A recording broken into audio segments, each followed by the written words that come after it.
सर्व पत्रकार बंधूंचं स्वागत। ज्या संख्येनं आपण सर्व इथे उपस्थित आहात आणि आपल्यातला उत्साह जो दिसतोय ते पाहता एक गोष्ट नक्की आहे की आजचा दिवस महाराष्ट्रासाठी ऐतिहासिक आहे। सकाळी मी कोणाला तरी सांगितलं की आजच्या दिवसाचं महत्त्व काय आहे। संयुक्त महाराष्ट्राच्या लढ्यानंतर जो संयुक्त महाराष्ट्राचा मंगल कलश महाराष्ट्रामध्ये आला तो मराठी ऐक्याचा मंगल कलश होता आणि आज पुन्हा एकदा हा मराठी ऐक्याचा मंगल कलश घेऊन सन्माननीय उद्धव ठाकरे आणि सन्माननीय राज ठाकरे आपल्या समोर आलेले आहेत। तोच आनंदाचा क्षण आज महाराष्ट्राच्या जीवनामध्ये आलेला आहे।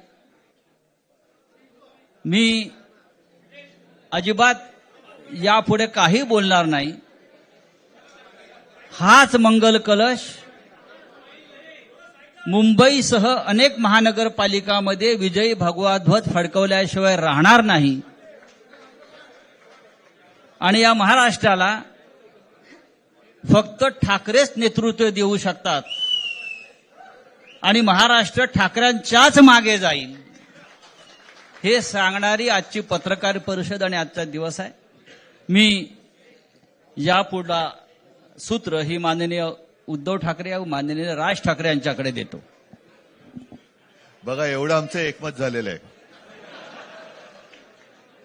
सर्वांचं स्वागत करतोय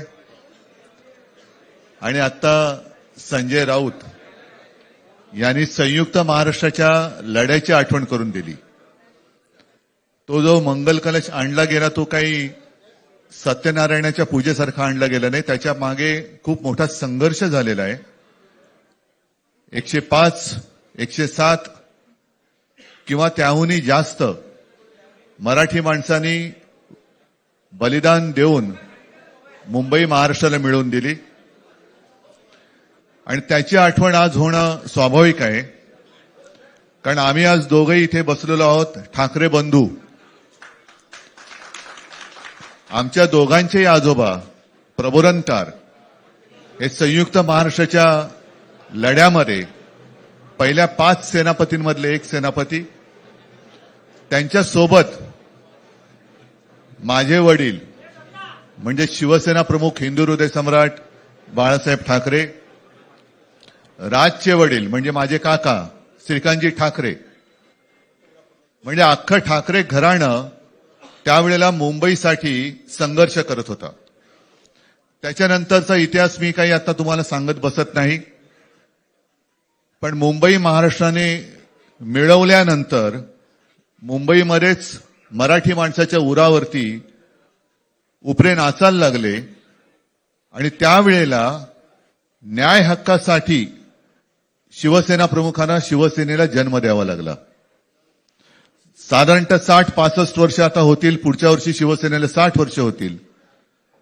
इतकी वर्ष व्यवस्थित गेली आणि आज परत आपण पाहतो आहोत की मुंबईचे लचके, मुंबईच्या चिंधड्या उडवायच्या हे मनसुबे त्यावेळेला ज्यांना मुंबई पाहिजे होती त्यांचेच प्रतिनिधी जे वरती दोघं जण, वरती म्हणजे इकडे नाही दिल्लीत बसलेले आहेत, त्यांचे मनसुबे आहेत।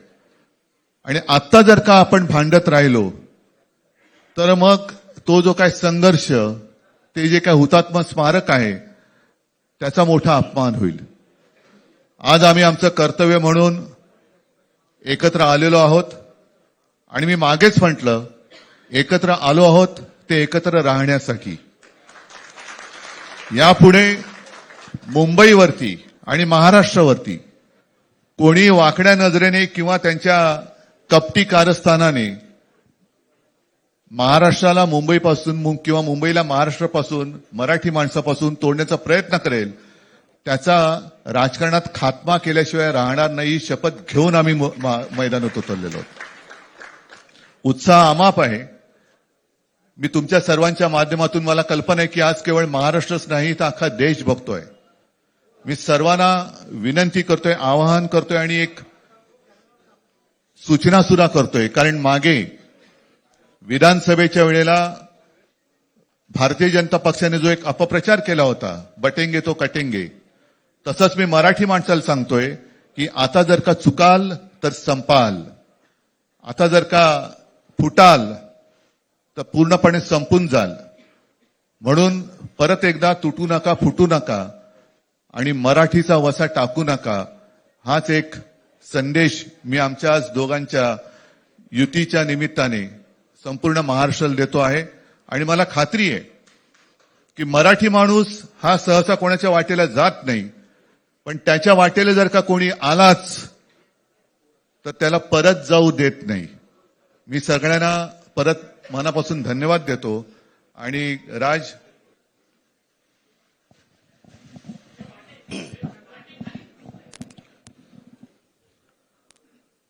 आपणा सर्वांचं मी मनपूर्वक स्वागत करतो.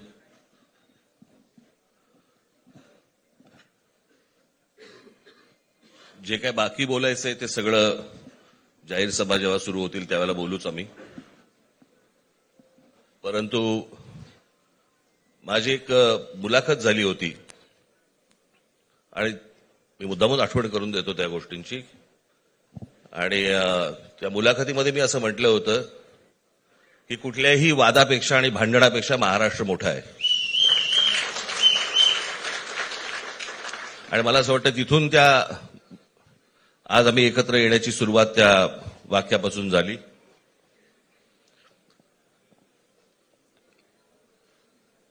कोण किती जागा लढवणार, आकडा काय,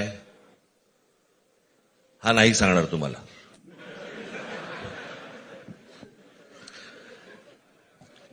महाराष्ट्रामध्ये सध्या लहान मुलं पळवण्याची खूप टोळ्या फिरतायत. त्याच्यामध्ये 2 टोळ्या अजून जास्ती ऍड झालेल्या आहेत. ते राजकीय पक्षांमधली मुलं पळवतात आणि जे निवडणुका लढवणार आहेत त्या लढवणाऱ्या सर्व उमेदवारांना दोन्ही पक्षांकडनं उमेदवारी दिली जाईल. ती कधी भरायची, केव्हा भरायची ते आपल्याला कळवलं जाईल. आज फक्त आपल्या समोर एकच गोष्ट मी आपल्याला सांगू इच्छितो की बरेच दिवस ज्याची प्रतीक्षा महाराष्ट्र करत होता ती शिवसेना आणि महाराष्ट्र नवनिर्माण सेनेची युती झाली, हे आज आम्ही आपल्याला जाहीर करत आहोत.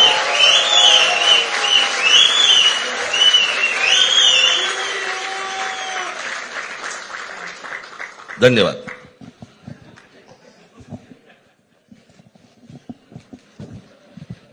आकड्याचा खेळ संपला ते बरं झालं. नाही, आकड्यांचा खेळ आता सांगायचं नाही. ही युती संपूर्ण महाराष्ट्रासाठी आहे का? कारण अनेक ठिकाणी असं होऊ शकतं. अजून बाकीच्या महापालिकांमध्ये सुद्धा कालपर्यंत युती झालेली, जशी नाशिकमध्ये झालेली आहे, बाकीच्या ज्या महापालिका आहेत त्यांची सुद्धा त्यांच्या तिथल्याही युतीवरती आज उद्याच शिक्कामोर्तब होईल.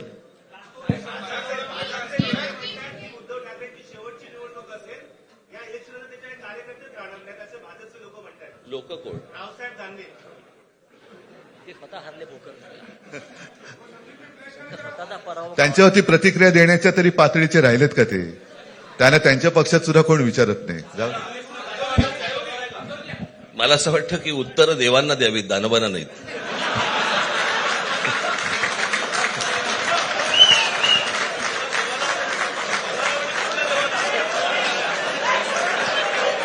देवा बोलेल तेव्हा.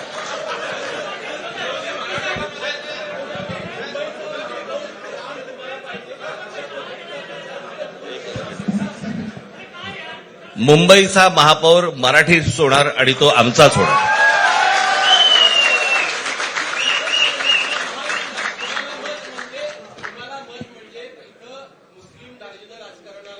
मला असं वाटतं की एक मुख्यमंत्र्यांचा व्हिडिओ पण फिरतोय ज्याच्यामध्ये ते अल्ला हाफिज असं म्हणलेत, बरोबर ना? तर या गोष्टी त्यांनी सांगू नयेत. माझ्याकडे खूप व्हिडिओज आहेत.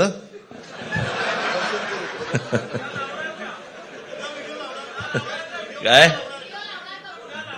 ते काय बोलतात त्याच्यावरती माझे व्हिडिओ तयार असतील.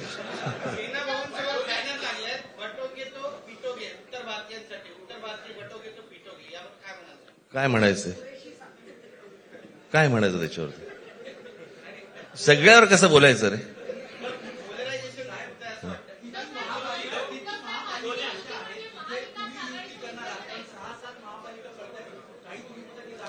मला असं वाटतं आज मुंबईचं मी तुमच्यासमोर आम्ही जाहीर करत आहोत आणि बाकीच्या जशा अशा होतील तशा तुम्हाला कळवलं जातं.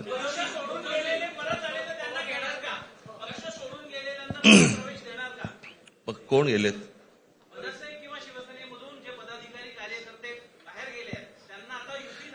येऊ तर देत पहिलं. हे जरतर वरतीच खूप असतं सगळं.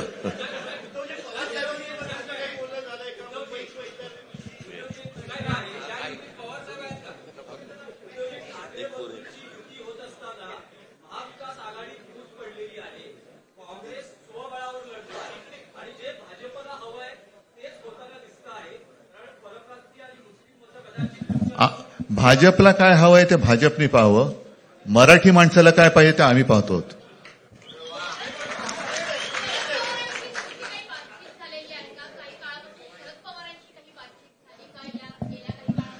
चर्चा सुरू आहे. बघू त्यांच्यात. आम्ही आज आमची युती जाहीर केलेली आहे, शिवसेना आणि महाराष्ट्र नवनिर्माण सेना. जे महाराष्ट्र प्रेमी आहेत त्याच्यात काही भाजपातले सुद्धा अस्सल मराठी आहेत, ते सुद्धा येऊ शकतात. ही महाराष्ट्र रक्षणासाठी महाराष्ट्र प्रेमींची युती आहे. त्याच्यात काही जण भाजपमध्ये सुद्धा आहेत, त्यांना हे जे काही चालले ते पाहवत नाहीये किंवा सहन होत नाहीये, ते सुद्धा येऊ शकतात.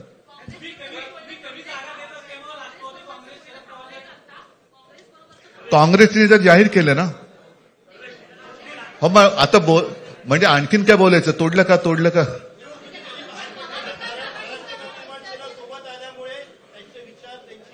बघा, मला बाकी कोण काय म्हणते त्याच्याशी काही कर्तव्य नाही. मी परत एकदा सांगितलं, महाराष्ट्राला आणि मराठी माणसाला काय पाहिजे ते आम्ही दोघं बघतो.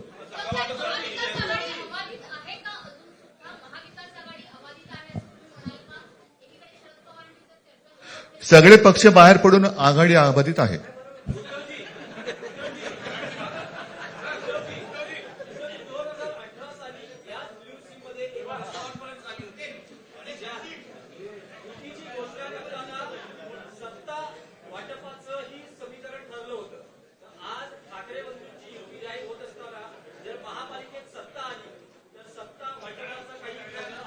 त्यावेळेला आम्ही हा निर्णय जाहीर केला होता आणि नंतर काय झालं तुम्हाला माहिती आहे.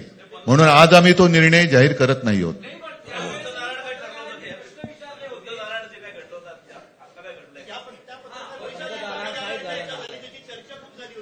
आता आमचं दोघांचंच घर आहे ना, दार बंद कशाला करायचं? ठीक आहे, चला. मला असं वाटतं बाकीच्या प्रश्न आता काही तसं काही नाहीये. निवडणुकीपूर्वी अरे झालेलं आहे ना जागा वाटप. माझी निघताना फक्त एकच छोटी विनंती आहे. ज्यांचं मुंबईवरती, महाराष्ट्रावरती, मराठी माणसावरती प्रेम आहे, अशा सर्व माझ्या पत्रकार बांधवांना, भगिनींना माझी विनंती आहे की आमच्या पाठीमागे उभे राहा. धन्यवाद.